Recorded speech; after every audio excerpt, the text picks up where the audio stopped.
I didn't hear about trans people until I would be walking through the living room and my stepdad would be watching the show Cops.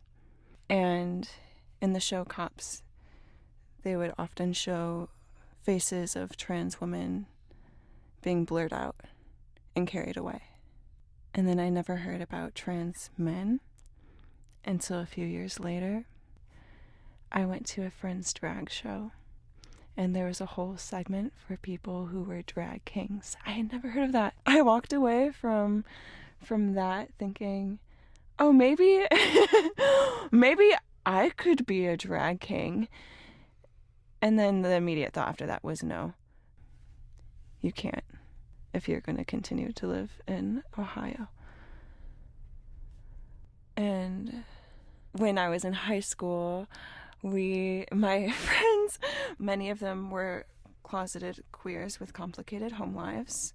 We had this club called Creativity Club. And a lot of us didn't want to go home after school. So we created this club where we could just be and make collages. Or at least that's what we told the school board, and they thought that was very innocent.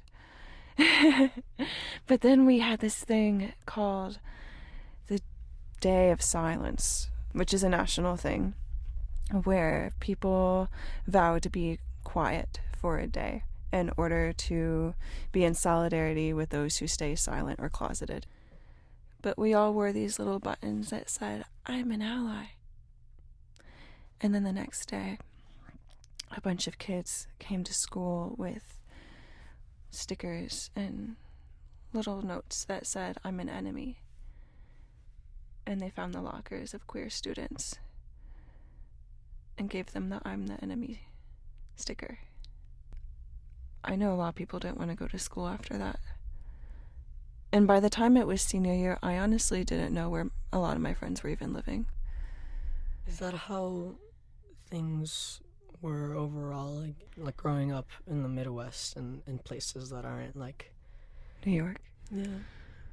I often feel like a traitor moving to New York because I know so many people who are still hurting or who are still drinking.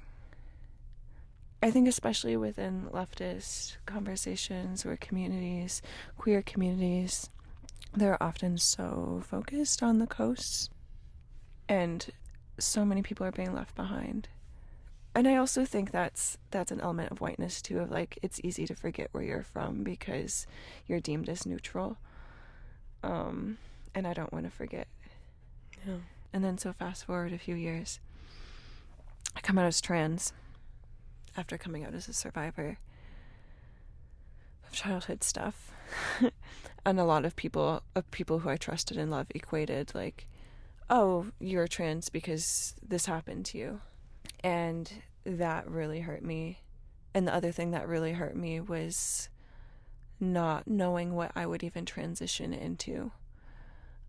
Because especially as a rape survivor, I was so afraid of the idea of transitioning because I didn't want to become the very thing that hurt me. And I think in a sense that also plays into the lack of role models, which I think is maybe part of the reason why I didn't know that trans men or assigned female birth non-binary people exist until years and years after trans women. I think I didn't believe that there were options. I was wondering if you could talk about who your role models are now.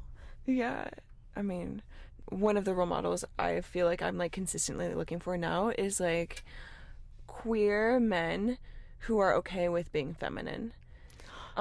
Because in a way that's how I like see myself, is just like a flowery boy. Other role models, my roller skates. Your roller skates? Yeah. Tell me about that. I think in some ways they've been really helpful for my gender. Like sometimes when people ask me like what your gender is, I'll say roller skates. Because it's the perfect in between. Yeah. They're the perfect in between ground and sky.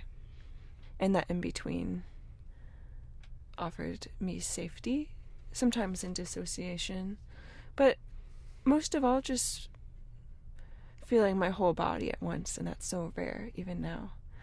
And yeah, that relating to gender too, of being like, I don't have to choose, and the in-between is, I used to compete in skating, and it's funny too, because when I came out, one of the feedbacks I got was, oh, you can't be trans because you wore leotards growing up.